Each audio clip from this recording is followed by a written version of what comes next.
going to do anything tomorrow or in the future without saying, inshallah. Because we don't know what the future may bring. I didn't come here to do a football today, but I was prepared. The imam was going to do it.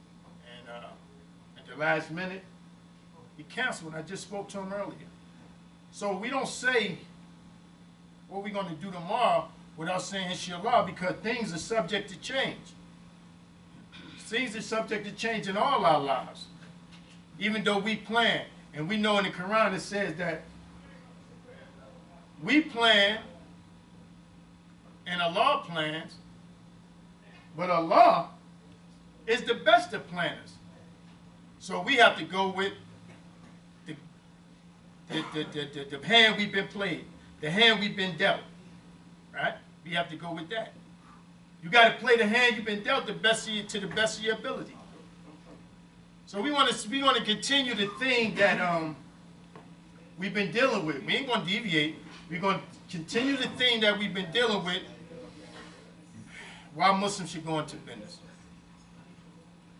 We're going to be consistent with that, with the intent to try to promote business. What we have to do now, most of us older, over 50 years old, we have to encourage our children, because most of us set in trying to get those last 10 or 15 years in on this particular job we may be working for, because we're looking for the 401k to kick in, so we have something to hold us up, but we don't have to do that. As we talked previously, we don't have to do that.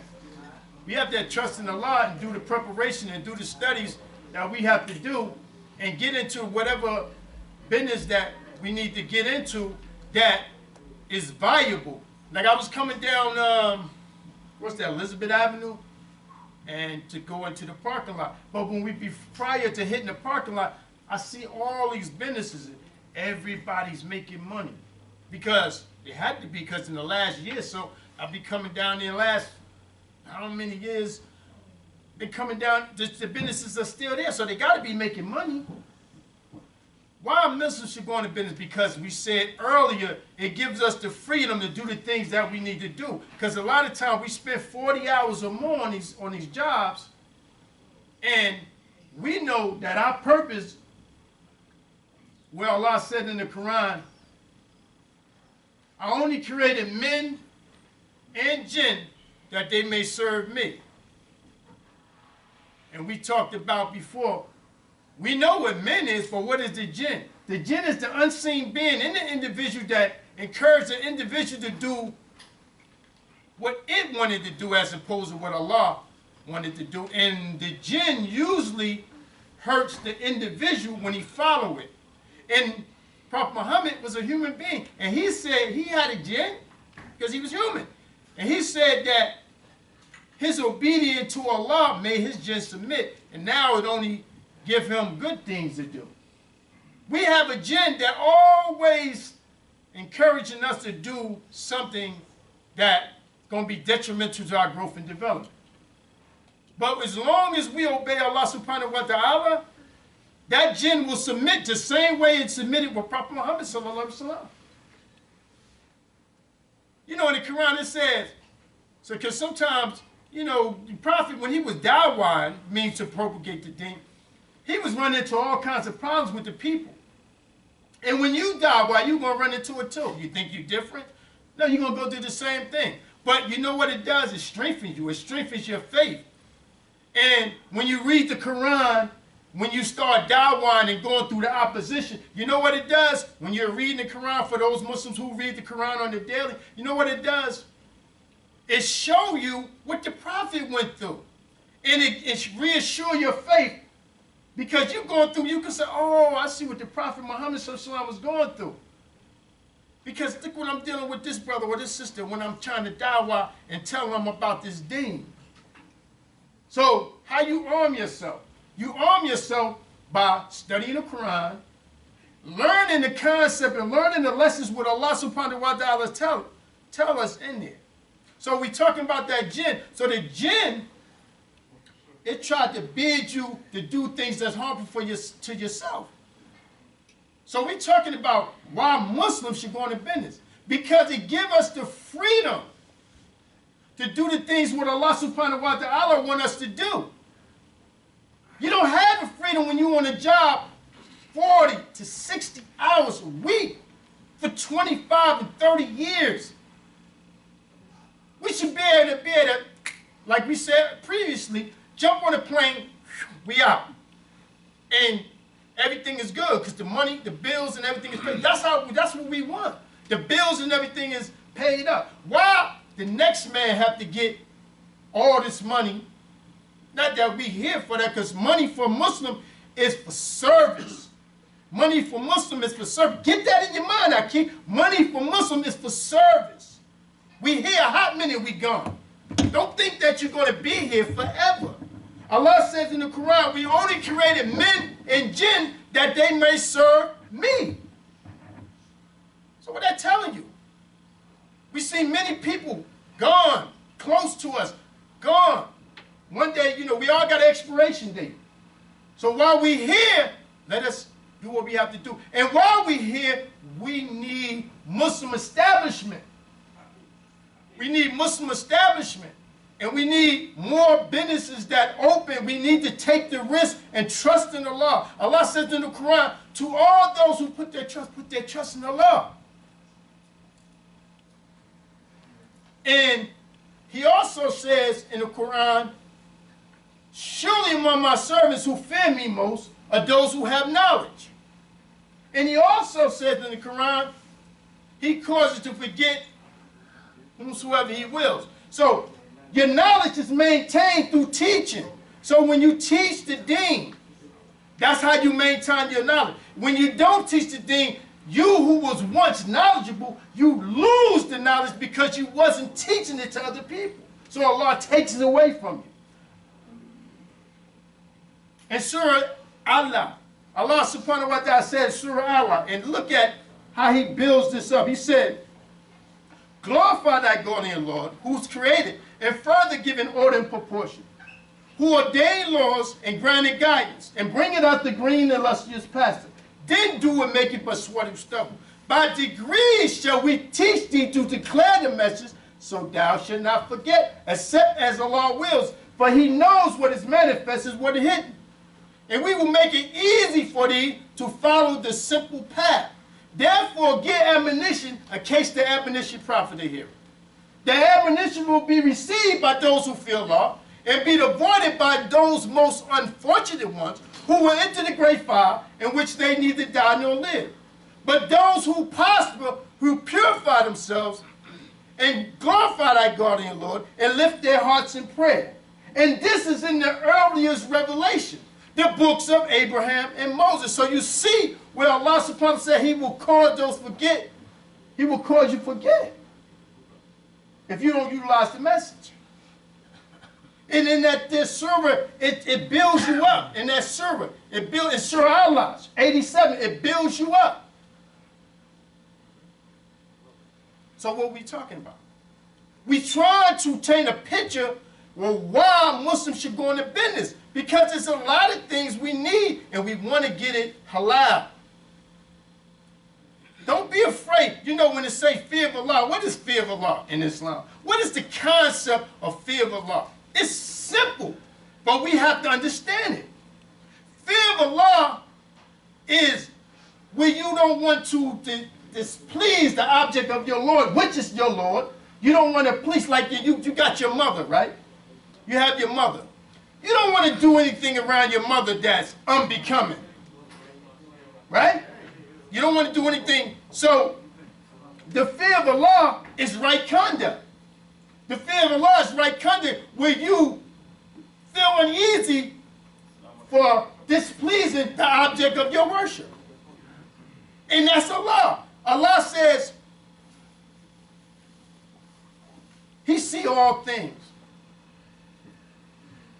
He see all things. And he's closer to you than your own jugular vein.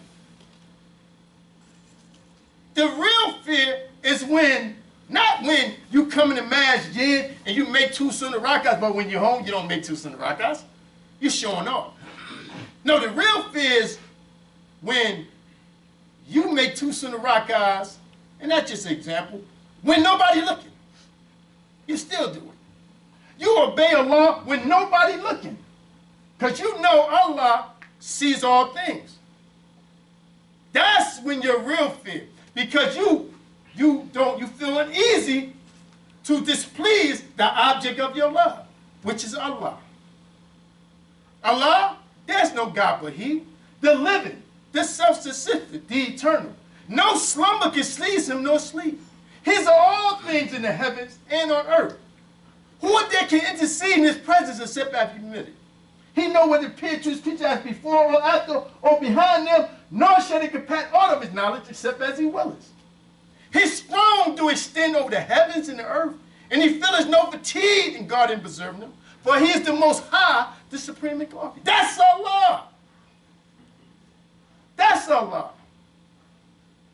And we don't want to do anything, whether people looking or not, that displeases Allah. Now, as human beings, Allah said in the Quran, He has made you weak in flesh. So right there is room for error until we strengthen ourselves. Listen, be yourself. Be your weak self in front of your brother. And your brother should overlook small faults. He should overlook small faults. Be yourself. You don't have to be yourself. You know what? That is what keeping us away from each other, because we scared to reveal who we really are. One of us might have a runny nose. We don't want to get a run on our mother because we got a runny nose. We don't want him to see us with a runny nose all the time. We see us, we want to make sure we right. Man, you got a runny nose, you got a run, you're still my brother. You're still my brother. You might curse a little here, here and there. You got to strengthen yourself in that area. You still my brother. You broke. You still my brother. You rich. You still my brother. You wealthy. You still my brother. You only got but a little bit of money. Just make it as me. You still my brother. That's all right.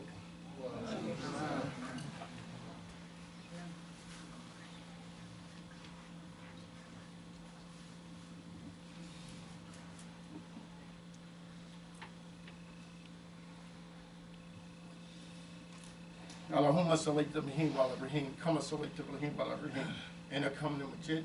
Allahumma barik Muhammad, kama barakat tabihim wa rahim, and a come to Majid.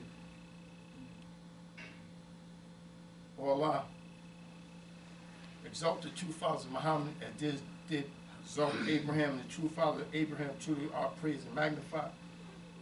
Allah bless the true father of Muhammad as did bless Abraham, and the true father of Abraham truly are praised and magnified. I greet you once again in the degrees of peace. Assalamu alaikum wa rahmatullahi wa barakatuh. Yes, why Muslims should go into business? Because it gives us the freedom to do the things what Allah subhanahu wa ta'ala. Allah said in the Quran, I only created jinn and men that they may serve me. And in order really, in this society right here, a high-tech society where the demands of the employer become the foremost thing. I can't go, brother. I gotta go. I gotta go to work. I gotta go to work. I gotta go to work.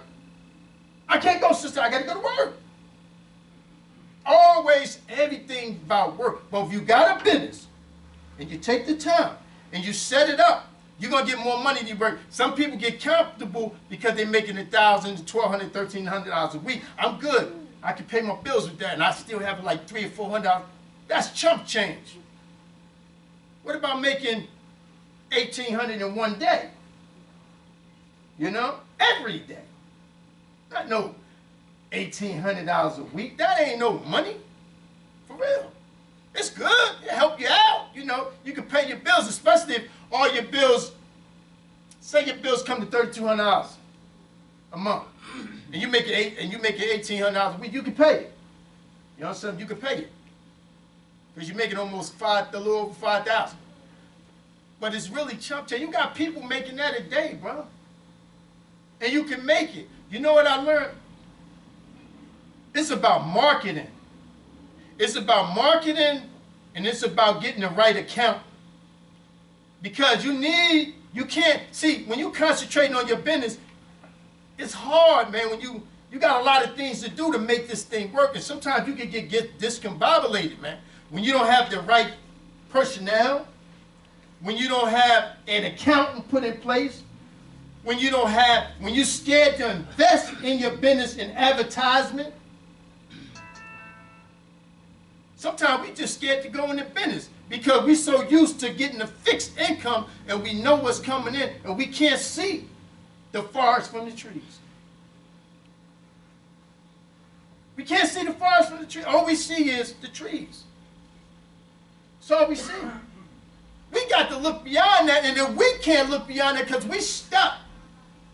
Because we stuck in the employee mentality, which is nothing wrong, because everybody cannot be a business owner. But then again, you can't, because you can work for somebody, right, and also establish something on the side that's booming, that you're making more than what you make working for that person, and you got something, especially if you know computers and you online. You advertise what it is, the services or whatever you can do, and I'm telling you, investment, that's why they give you commercials, right? And they pay, I read, they pay sometimes $1 million or more for a commercial, and they keep hitting you with it. You know what I'm saying? You know, the candy bar commercial, the ketchup commercial, the car commercial, they keep hitting you with it. You know why that is? To program you subliminally so you can go. And they pay a lot of money, and it works.